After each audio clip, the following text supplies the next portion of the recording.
Bom, gente, agora então nós vamos para a nossa última palestra para encerrar esse eixo.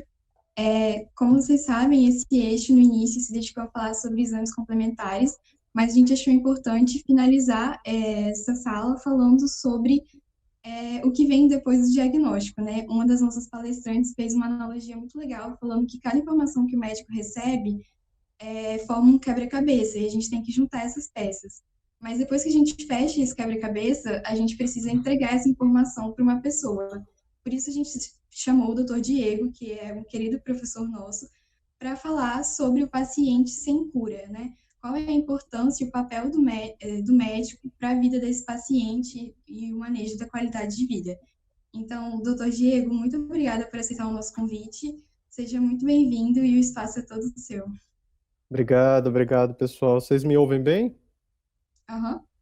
Muito bem. Obrigado pelo carinho. Eu vou ficar com esse desafio de falar sobre o paciente sem cura.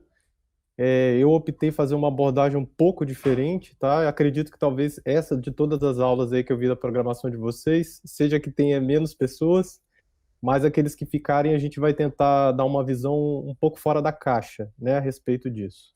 Então, meu nome é Diego, eu sou médico formado pela Universidade Federal do Espírito Santo, neurologista pela Universidade de São Paulo, onde eu também fiz uma especialização em neurofisiologia, me subespecializando no exame de eletroneurografia e doenças neuromusculares, e depois em distúrbios do movimento, e por último, neurogenético, onde eu sou colaborador do grupo de doenças raras, tá certo? Eu começo com vocês compartilhando histórias de pessoas que têm doenças neurológicas e que são doenças neurológicas incomuns. Observem o primeiro vídeo.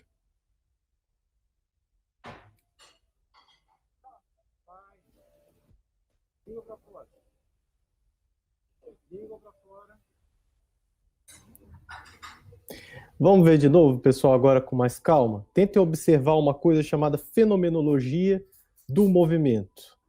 Vamos botar de novo. Observe que a tentativa que eu quero é que ela protrusa a língua. No movimento de protrusão, a língua imediatamente volta para dentro da boca e ela tem a impressão que está mordendo a língua. Ó. Junto com isso, ela tem uma série de movimentos involuntários das mãos e da cabeça que são desordenados e não coordenados. Tá certo? Por último, vamos ver a última vez, para que vocês gravem e nunca mais esqueçam, esse é um movimento que a gente chama de língua em papa-moscas. A língua vem e não consegue permanecer na mesma posição e volta. Isso é um quadro de coreia de língua, combinado a Coreia, uma Coreia difusa generalizada. Esse é um quadro que toda vez que o neurologista vê, a principal hipótese diagnóstica para pacientes na faixa etária adulta é a doença de Huntington, uma doença que ao presente momento não tem cura. Vamos observar um outro vídeo aqui também? Essa é uma senhora, observem as pernas dela. A tentativa é que ela fique em repouso, tá certo?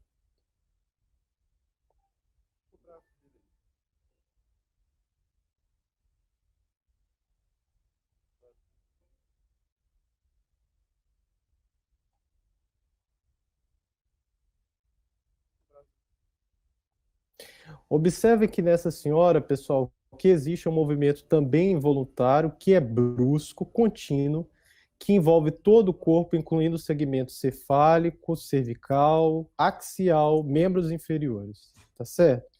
Esse quadro de movimento desordenado, pessoal, nessa paciente, apesar de ser semelhante, a gente chama de discinesia. Por quê? Porque são movimentos que são um pouco mais bruscos. E nesse caso, a gente tinha uma paciente que portadora de doença de Parkinson, mas que diante do tratamento com a medicação levodopa desenvolve esses movimentos involuntários que muitas vezes são muito limitantes. Por que eu compartilhei essas duas histórias com vocês? A primeira por ser um quadro de doença de Huntington, movimento involuntário, coreiforme, a segunda por ser um quadro de discinesia, um movimento que também é involuntário, presente na doença de Parkinson. Qual que é a semelhança desses dois pacientes? É que eles têm doenças que são neurológicas, degenerativas, progressivas e que não têm cura. Agora, será que esses pacientes se comportam da mesma maneira? É o que a gente vai ver mais adiante, que é o que eu quero abordar com vocês. Primeiro, lembrar que existe alguma doença que realmente é curável. Quando a gente vai avaliar na história da medicina, pessoal, nós temos dois grandes momentos. O momento do advento dos antibióticos e o momento que a gente conseguiu abrir as artérias coronárias por meio do cateterismo, evitando assim o infarto agudo do miocárdio, que por muito tempo foi a principal causa de óbito. Então, considerando as doenças infecciosas em que você faz antibiótico terapia, você tem uma doença que é curável. E diante das doenças que são ateroscleróticas coronárias, você tem uma doença que, por hora, a gente considera como tratável. Por que eu quis trazer esse conceito para vocês? Porque quando a gente olha o termo cura e olha a neurologia, nós não temos cura nem para enxaqueca, que é uma condição que acomete 12% da população mundial, tá certo? Então, doenças curáveis, quando a gente se apega ao termo, nós vamos, como médicos, vamos ficar muito frustrados, porque pouquíssimas doenças, salvo as doenças infecciosas, talvez sejam realmente curáveis. E quando a gente parte para a ideia de doenças básicas que acometem a humanidade, a gente vai ver hipertensão, diabetes, DPOC, doença renal, são condições muito frequentes que acometem grande parte da população, são um fator de risco muito considerável, mas elas, na verdade, não têm cura. Essas doenças, elas são silenciosas, geralmente, e que geram pouca manifestação clínica para os pacientes, com exceção dos estágios mais avançados, tanto de hipertensão, diabetes, DPOC e doença renal, em que você tem comprometimento da qualidade de vida por disfunção orgânica, por perda de funcionamento, tá certo? E isso acontece com qualquer outra doença. Elas existem, podem ser silenciosas, mas elas acabam limitando pouco o paciente e por esse motivo as pessoas têm a percepção de que ao tomar o remédio elas estão sobre um tratamento quase curativo, né? Porque elas têm pouca manifestação clínica desse evento, com exceção, lógico, do diabetes em fase avançada e do DPOC e doença renal em fases mais avançadas. Esse conceito de que as doenças precisam de tratamentos que não são curativos é o principal motivo que faz com que os estudantes de medicina optem por especialidades cirúrgicas, tá certo? Então, caso tenha algum neurocirurgião me ouvindo, quando ele até gosta do cérebro, da neurofisiologia, da neuroanatomia, mas quando ele compara um neurologista clínico com um neurocirurgião, ele escolhe a neurocirurgia porque ele tem a ideia de que ele vai conseguir curar alguém. Então, eu trago esse tema aqui, pessoal, porque a necessidade de curar, ela acompanha a formação do médico desde a sua formação, tá certo? E isso, inclusive, é determinante para ele escolher a especialidade dele. Se ele quer ter essa sensação de que está curando, ele tende a fazer uma especialidade cirúrgica, na sensação de ser resolutivo, enquanto os clínicos, eles ficam com uma condição, às vezes, mais limitada por tratar de doenças muito comuns, mas que realmente não tem tratamento curativo, tá certo? Em especial na neurologia, por que as doenças, esse rótulo de doença neurológica incurável é muito mais pesado do que nessas outras doenças como hipertensão, diabetes, e porque isso gera até uma neurofobia, né? As pessoas não gostam de neurologia porque não tem um tratamento efetivo. Por que isso impacta tanto a gente? Isso impacta, pessoal, por um conceito muito simples que norteia a vida, chamada autonomia e chamado controle. Então, o nosso cérebro, ele trabalhou durante ao longo de toda a evolução para ter controle sobre si mesmo e controlar o ambiente. É isso que faz a espécie humana tão única, a capacidade dela de modular o ambiente e modular a si mesmo na tentativa de obter benefícios. E a autonomia, a tendência natural de que todo humano tem, todo indivíduo tem, de querer gerir sobre si mesmo, tá certo? O que acontece na doença neurológica, então?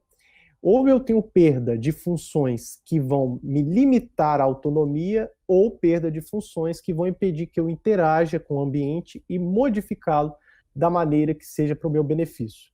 Por esse motivo, as doenças neurológicas que não têm cura, elas impactam tanto no inconsciente coletivo, tá certo? Com um detalhe, o detalhe que impacta a nós, profissionais de saúde, é que a gente tem um conhecimento de como é o neurônio.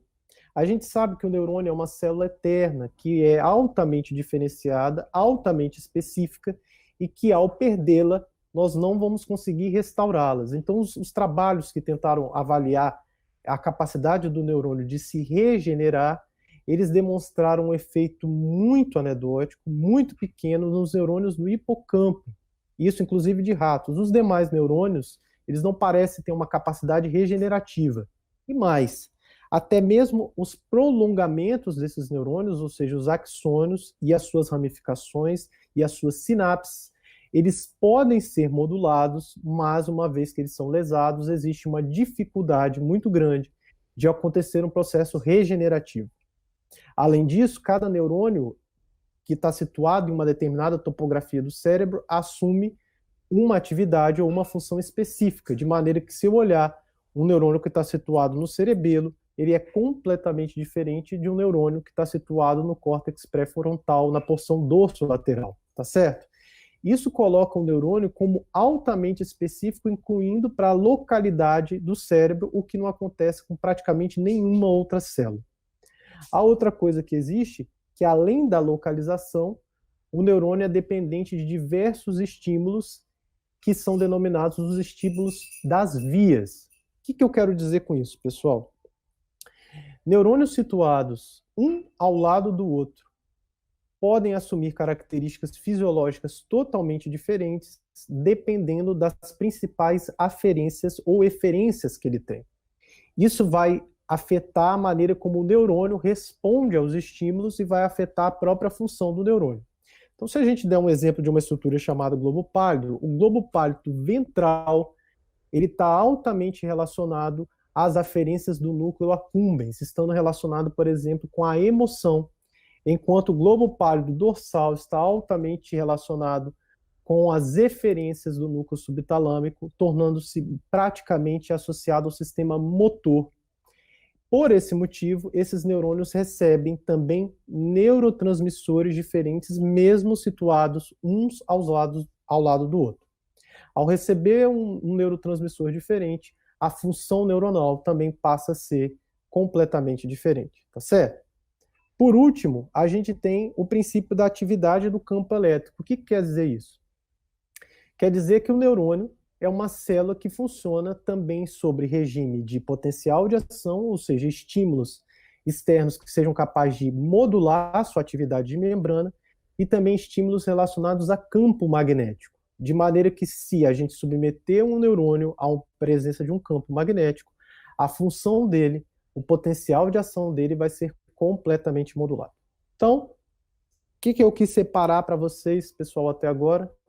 Eu separei uma expectativa de que as doenças neurológicas, do ponto de vista emocional, do ponto de vista de cuidado, elas nos afetam muito, porque elas alteram a autonomia e o senso de controle do paciente.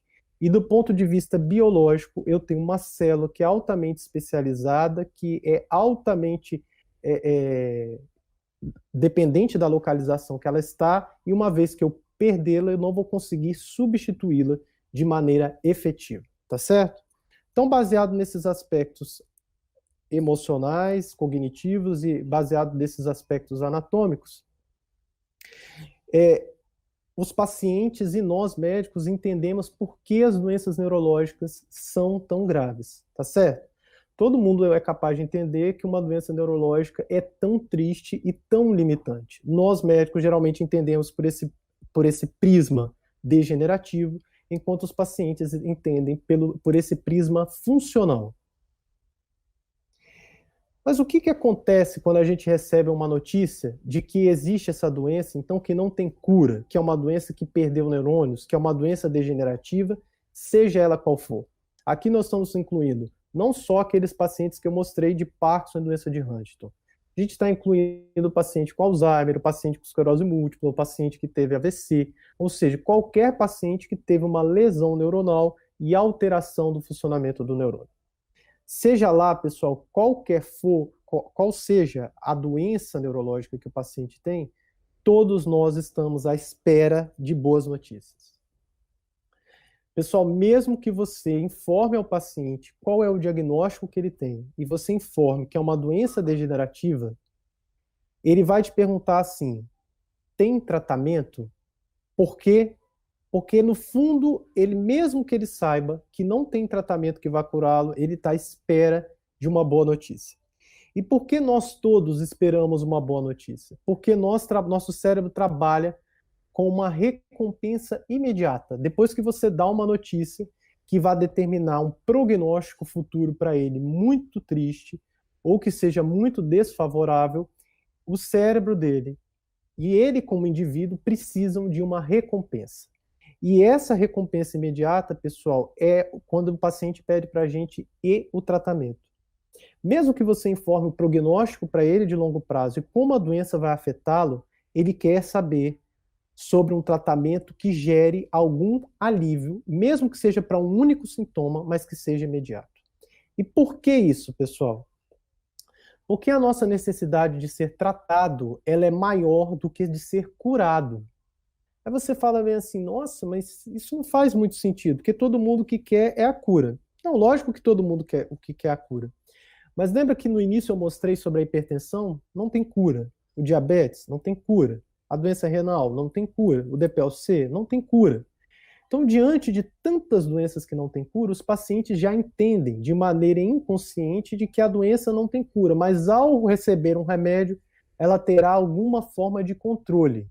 E por isso, mesmo doenças neurológicas que são incuráveis, quando você pergunta a qualquer paciente você quer se tratar? A resposta é sim. Aí você fala bem assim, não, mas é lógico, se fizer essa pergunta para mim, é lógico que eu vou querer me tratar. Pessoal, mesmo pacientes que não exista nenhum tratamento que seja efetivo, nenhum tratamento que gere melhora de qualidade de vida, existe um apelo por receber um remédio. Então, por que eu estou falando isso? Porque nesse momento você começa a entender por que os pacientes buscam tanto o Google e por que os pacientes buscam tanto tratamentos alternativos, incluindo tratamentos homeopáticos, enfim. Porque a necessidade dele de se sentir tratado gera uma recompensa imediata. Vamos entender mais a esse respeito? Pessoal, o nosso cérebro, ele trabalha principalmente com a forma de emoções e mecanismos de gratificação.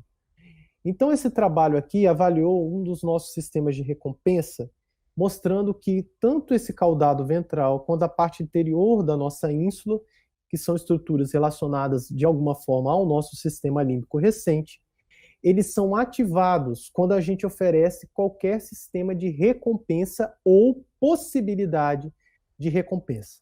Então veja bem, quando eu falo para um paciente que ele tem uma doença que não tem cura e que eu explico o prognóstico desse paciente, que é uma doença progressiva e incurável, como é na doença de Huntington, como é na doença de Parkinson, ou como é na esclerose lateral amiotrófica, o cérebro dele automaticamente ativa áreas de gratificação buscando respostas. Eu quero soluções imediatas, tá certo? Esse querer, ele é o principal ativo da nossa volição. O que quer dizer isso? Quer dizer o seguinte, que quando você informa e você não dá nenhuma forma de tratamento, o paciente vai procurar tratamentos alternativos. Não porque ele não gosta de você ou porque ele não te entendeu, mas é porque ele quer solucionar essa ativação da região anterior da ínsula e da região do núcleo do globo pálido ventral, que são esses mecanismos de necessidade de recompensas imediatas, tá certo? E aí você entende uma coisa, que é porque as coisas que mais fazem sentido quando a gente vai estudar proteção de neurônios ou quando a gente vai estudar prevenção de doenças neurodegenerativas, por que faz tanto sentido para a gente, mas não faz sentido nenhum, às vezes, para o paciente? É porque, pessoal, quando eu falo para ele que praticar exercício físico, dormir bem, cuidar da dieta e manejar o estresse, que isso gera um efeito neuroprotetor, para ele, esse tipo de informação não ativa os sistemas de recompensa dele. Olha que interessante, pessoal. Existem trabalhos que demonstraram que na doença de Parkinson, uma doença degenerativa, que tem uma série de sintomas clínicos, não é o objetivo da nossa fala, mas mostram que o exercício físico tem um efeito neuroprotetor, muito provavelmente. Quer dizer o seguinte, que o exercício físico protege que a lesão neuronal progrida. E o que acontece com os pacientes? Pessoal, menos de 20% dos pacientes com Parkinson realiza o exercício físico. Por quê? Porque ele não consegue enxergar de maneira imediata e não consegue ser gratificado de maneira imediata para que ele realmente realize o exercício físico. A mesma coisa existe para dormir bem, cuidar da dieta e manejar o estresse. Essas informações não são capazes de ativar os sistemas motivacionais do paciente, nem no paciente e nem na gente, pessoal. Isso é o principal fator que limita a gente a promover saúde. Quando a gente vai tentar promover saúde, a gente bota essas informações para os pacientes, eles não conseguem enxergar um benefício imediato e aí eles não aderem, tá certo? Então, o que a gente tem que tentar quando a gente propõe para as doenças que não têm cura, a gente propõe essas estratégias de saúde? É tentar negociar com os pacientes recompensas imediatas. Olha, se você começar a praticar o exercício hoje, eu tenho certeza que nos próximos 20 dias você provavelmente vai diminuir sua dor. Ou você provavelmente vai perder peso. Ou você provavelmente vai ter melhora do sono.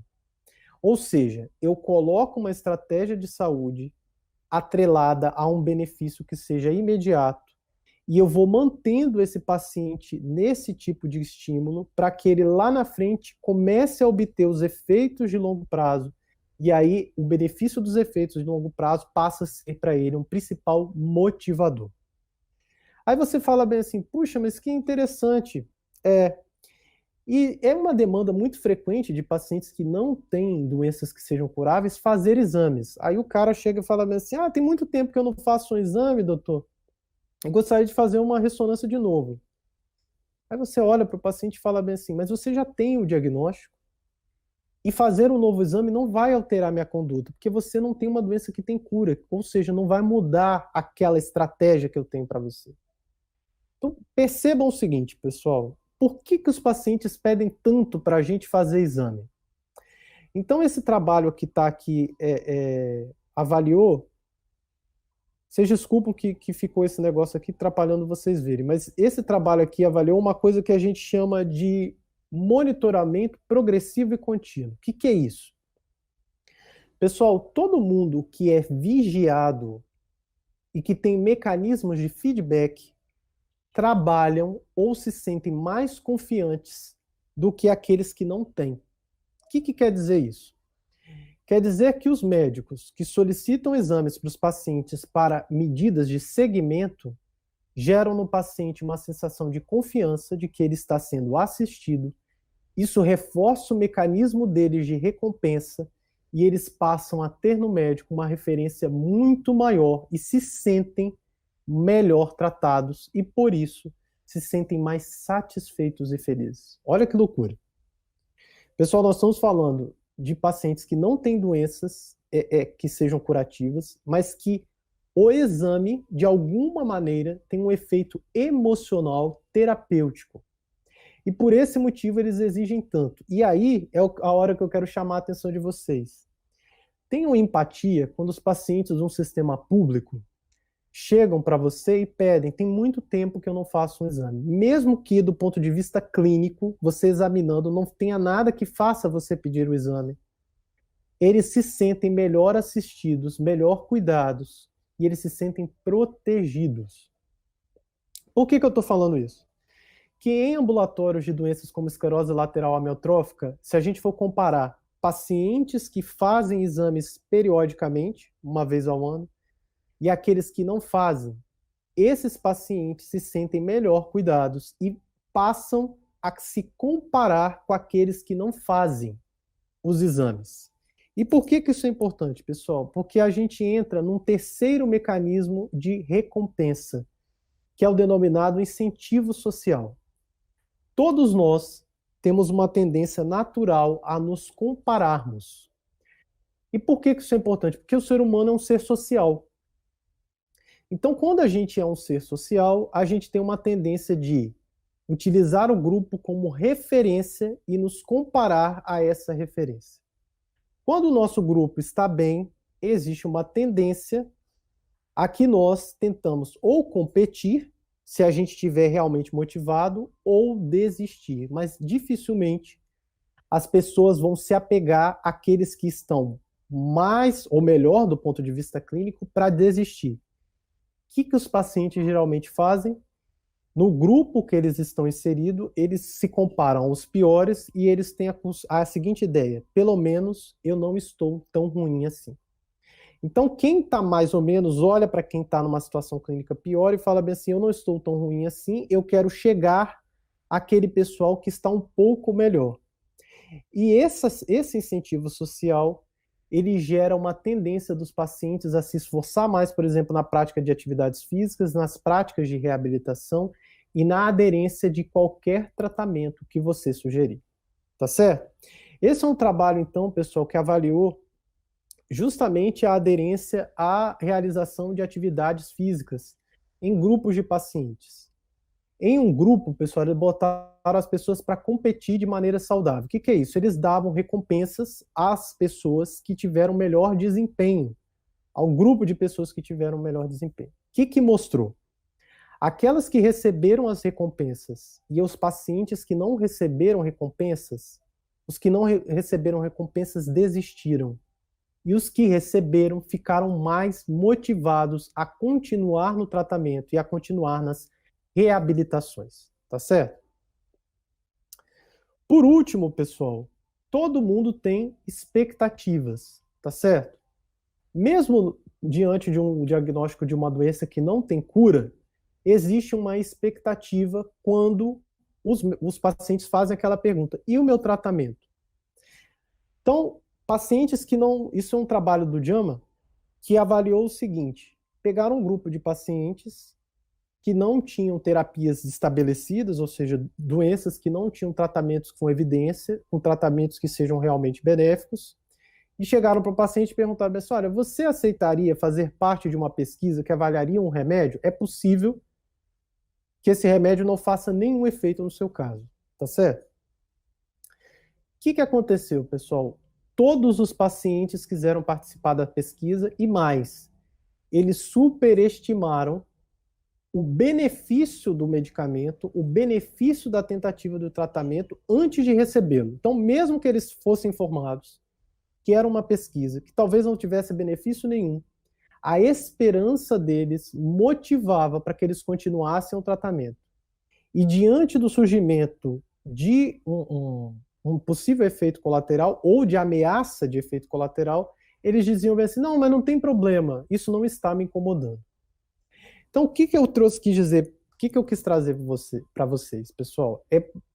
Esse é um detalhe que às vezes abre muita margem às pessoas que não têm o conhecimento de medicina baseada em evidência e abre tanta margem para essas terapias experimentais, enfim, tratamentos que são duvidosos. Mas por que os pacientes, mesmo você informando no diagnóstico, eles vão atrás disso?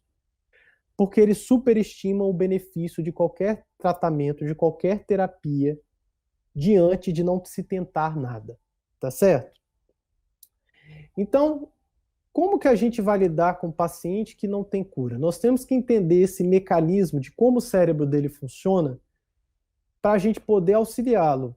Então eu quero que a partir de hoje vocês nunca mais se esqueçam e olhem para o paciente com mais empatia. Porque às vezes a gente vê um paciente que está no ambulatório com a gente, num centro universitário, num hospital universitário, e ele vai buscar ajuda de um pajé, ele vai buscar ajuda de um curandeiro, enfim. Por quê? Porque ele quer uma recompensa imediata. O cérebro dele, como o cérebro de qualquer ser humano, trabalha com mecanismos de gratificação. Ativação da região da ínsula, ativação do globo pálido ventral, ativação do núcleo accumbens, de maneira que quando ele recebe um tratamento, isso gera satisfação. A segunda coisa é que o paciente necessita se sentir seguido. O segmento gera uma sensação de segurança e que ele está sendo cuidado, mesmo que você não faça nada por eles, só fique pedindo exame. Na cabeça do paciente, esse mecanismo de gratificação automaticamente se ativa quando ele faz o exame, porque ele tem a ideia de segmento e a ideia de estar protegido. Por último, quando o paciente está inserido num contexto de outros indivíduos, ele tende a se comparar com o mesmo grupo. Não é que ele se compara, por exemplo, com quem está saudável. Quando ele se compara com quem está saudável, ele está triste. Mas quando os pacientes se reúnem em associação, por isso a importância da reunião de em associação de pacientes, aqueles pacientes que estão no médio estágio querem ficar muito bem, e aqueles pacientes que estão no estágio melhor, eles querem continuar bem. Isso faz com que o paciente tenha mais adesão ao tratamento e se sinta mais motivado e confiante, tá? Ainda mais, lembrar que o paciente superestima qualquer tratamento, tenha ele evidência ou não, seja ele curativo ou não, e é que ele ignorará todos os riscos. Então, diante disso, a gente tem agora a ideia de como que funciona o cérebro do paciente e por que, muitas vezes, a gente, como profissional, se frustra tanto. Mas, a partir de agora, eu espero que vocês tenham entendido que existe um mecanismo de gratificação muito claro, documentado na literatura, de como funciona o cérebro de um paciente diante de uma doença que não tem cura, tá certo?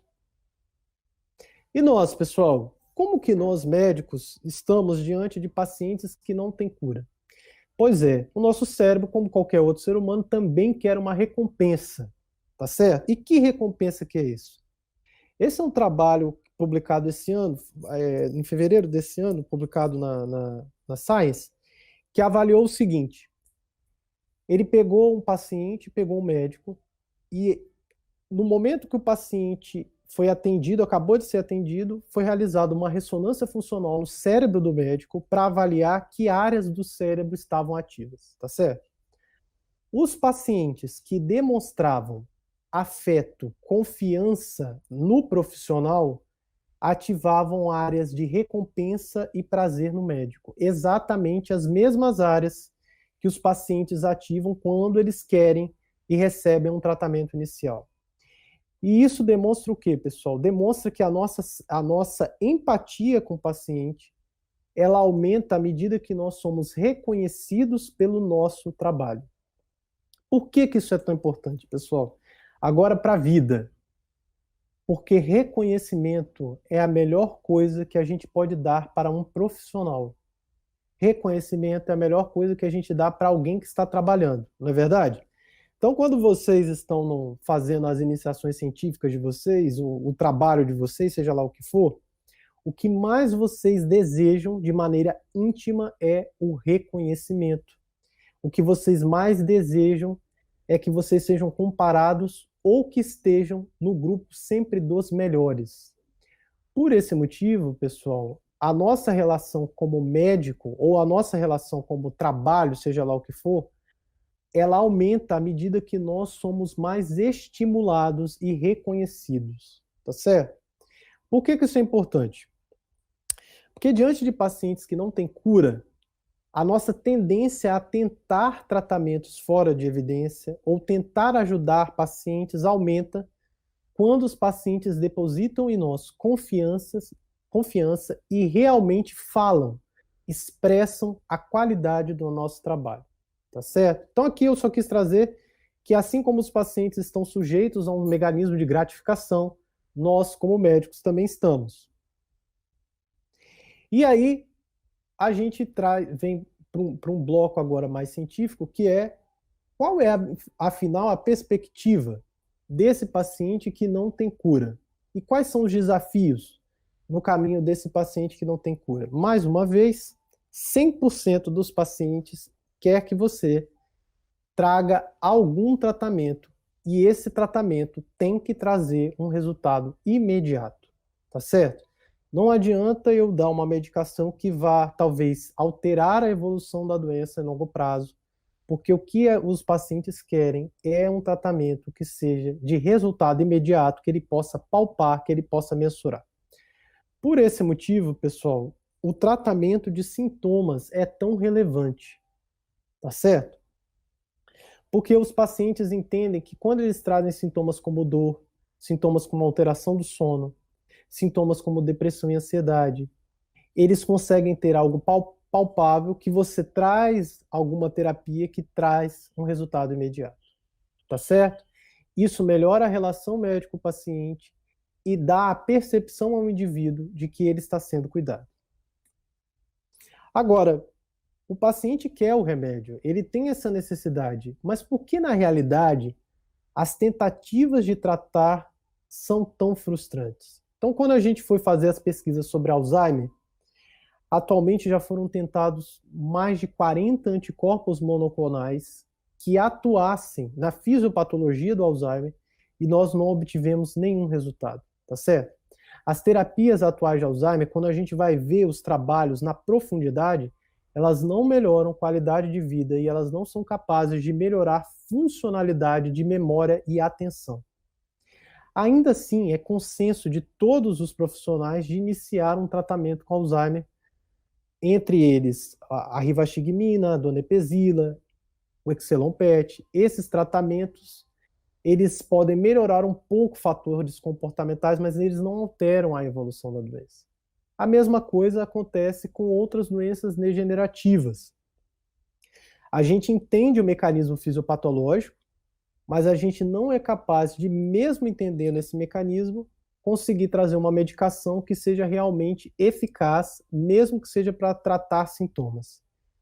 E por que os medicamentos, pessoal, são tão difíceis de dar certo? Qual que é a nossa grande dificuldade? Então nós vamos lá na biologia molecular só para lembrar de como funciona o sistema básico do nosso cérebro. Então aqui eu tenho um vaso sanguíneo, um endotélio, aqui eu tenho uma membrana basal e aqui eu tenho o astrócito formando um pé, que é o princípio básico da barreira hematoencefálica. A gente tem que lembrar que todos os nutrientes e todas as substâncias que chegam no nosso cérebro precisam, então, ser capazes de passar pela célula endotelial, pela membrana basal, pelo pé do astrócito, para, então, se difundir sobre o sistema nervoso e alcançar o nosso neurônio. Ele pode alcançar qualquer neurônio? Pessoal, lembra da topografia específica? Quando a gente falou lá, as doenças, às vezes, têm preferências topográficas. Então, ele atingir qualquer neurônio, às vezes, não vai trazer nenhum resultado. A gente tem que lembrar também que as doenças têm uma, às vezes, especificidade de vias. Tem doenças como, por exemplo, o Parkinson, ele degenera muito mais as vias dopaminérgicas do que outras estruturas cerebrais. Então, qual é o desafio do remédio? Ser capaz de atravessar isso tudo e ainda assim alcançar os neurônios certos no tempo certo. E lembrar, pessoal, que não é só atravessar a célula, não é isso? Ele precisa ser carreado no sangue, atravessar o endotélio, atravessar a membrana basal, atingir receptores. Então eu ainda preciso ter afinidade de receptores, os quais têm dependência de carga elétrica e tamanho. Então, um grande desafio, pessoal, da indústria farmacêutica é conseguir acertar essa série de eventos. Por que eu estou falando isso? Porque na história da neurologia, o advento, vamos dar o exemplo de novo da doença de Parkinson. A doença de Parkinson, o tratamento medicamentoso com maior sucesso chama levodopa, que é a dopamina, uma substância que está diminuída na doença de Parkinson. A doença foi descrita em 1817 por James Parkinson. A dopamina, ela só conseguiu ser realmente entregue ao nosso cérebro em 1970, mesmo que estudos do início de 1900 fossem capazes de demonstrar que a dopamina, uma vez que eu conseguisse oferecê-la, talvez fosse benéfica no tratamento. E por que a dificuldade disso tudo? A dificuldade desses 150 anos foi conseguir gerar uma dopamina que fosse capaz de ser carreada no sangue, passasse pelas células, atingisse os transportadores, alcançasse os lugares certos do nosso sistema nervoso central. Por esse motivo, tantas outras doenças não conseguem progredir do ponto de vista de tratamentos medicamentosos. Então, o paciente pede um remédio, existe um apelo da indústria farmacêutica de tentar desenvolver esse remédio, porque isso é uma possibilidade de ganhar muito dinheiro, mas os resultados, no geral, são muito, muito frustros e muito decepcionantes, porque essa série de eventos é muito difícil da gente conseguir casar. E aí, a gente resume a dificuldade dos medicamentos. A primeira, então, é a entrega. Eu preciso alcançar o sistema nervoso central.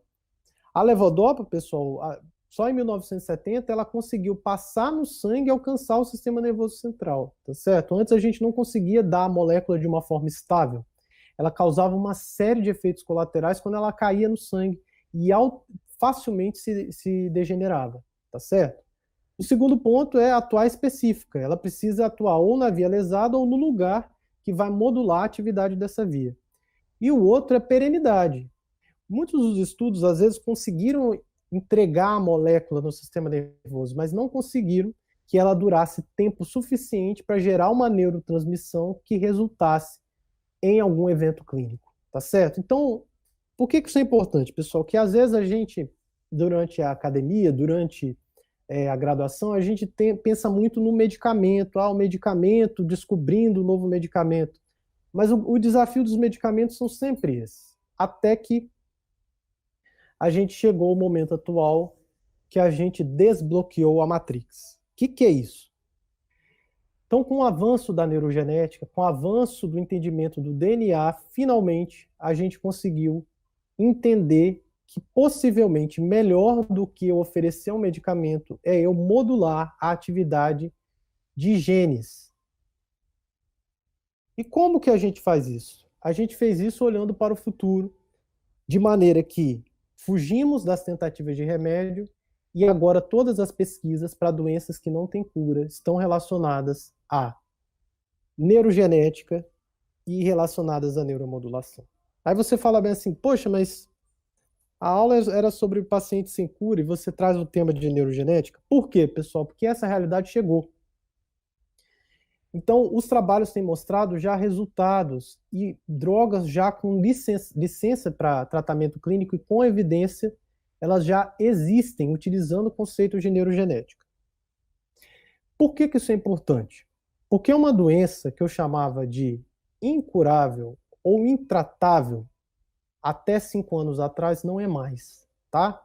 Em especial, eu estou trazendo aqui para vocês o exemplo da polineuropatia amiloidótica familiar. O que é isso?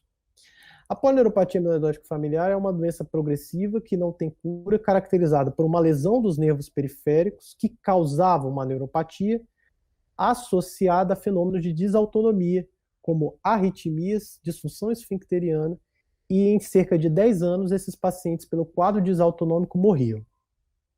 A doença geralmente começava por volta dos 35 aos 50 anos e era uma doença de característica progressiva.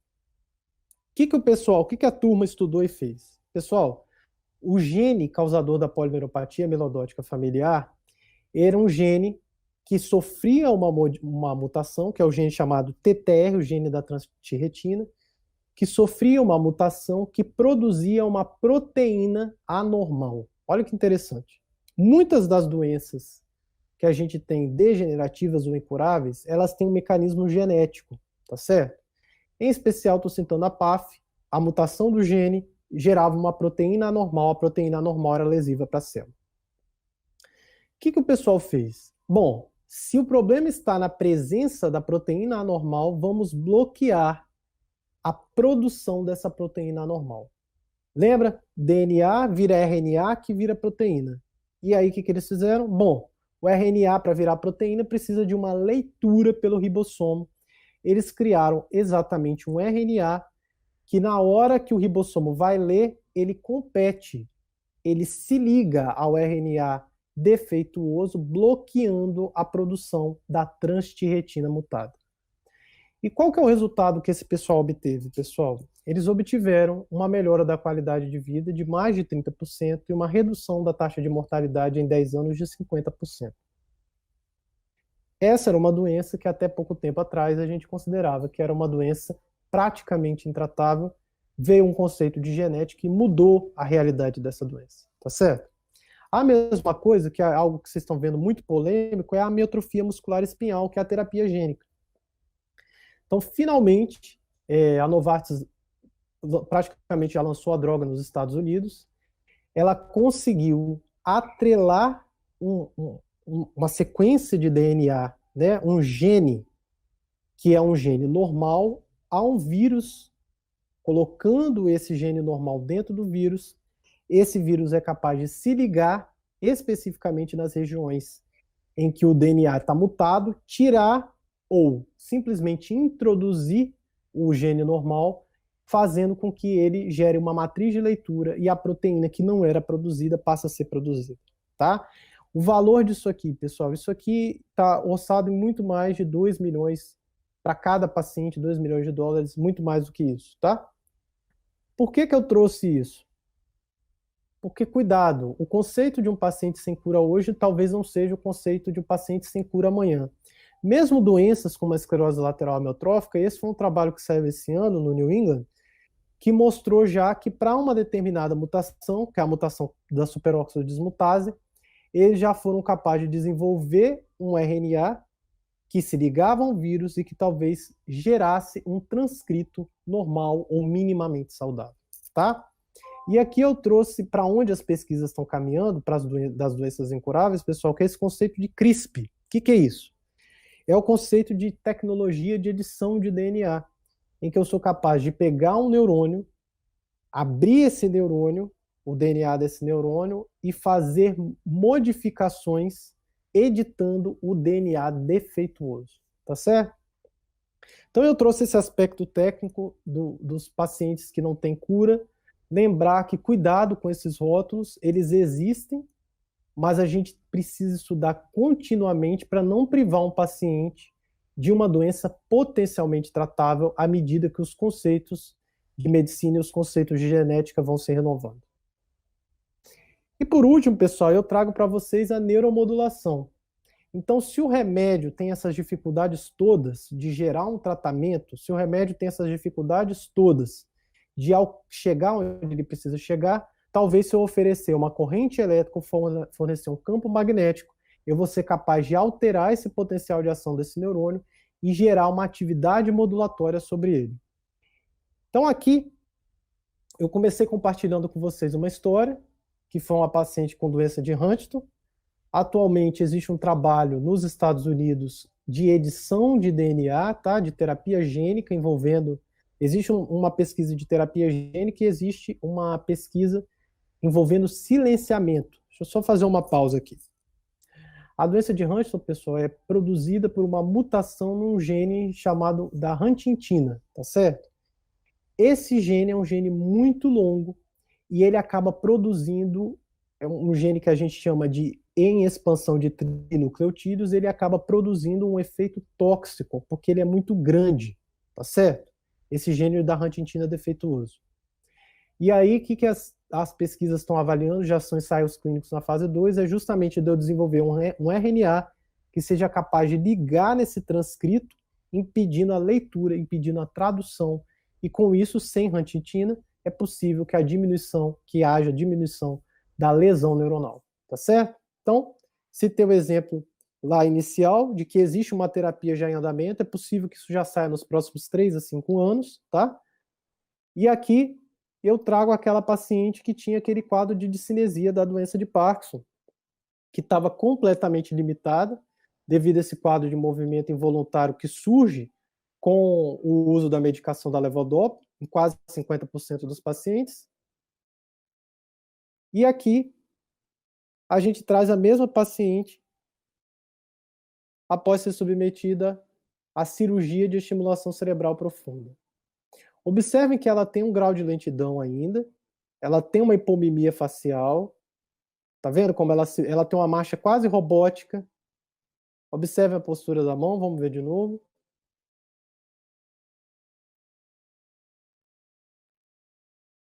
Mas a qualidade de vida de uma pessoa como essa melhora cerca de 70 a 80%.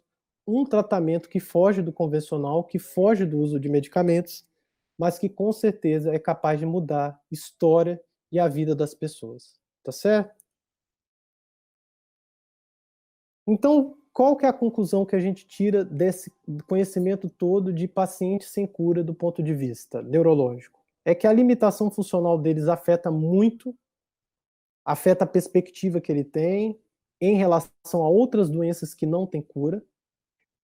Todo esse paciente que recebe um diagnóstico precisa de uma recompensa, na cabeça dele a recompensa tem que ser imediata e é alguma forma de tratamento. Não é culpa dele, o cérebro dele funciona assim e o nosso também. E por último, eu trouxe para vocês o conceito de que as terapias estão evoluindo de maneira muito rápida, então é obrigação de qualquer amante de neurociência estudar sempre, principalmente fugindo os olhos de medicamentos convencionais, olhando para a possibilidade da neurogenética e neuromodulação, que é o futuro. Tá certo? Eu fugi um pouco, tentei fugir um pouco da linha de cuidados paliativos, pessoal.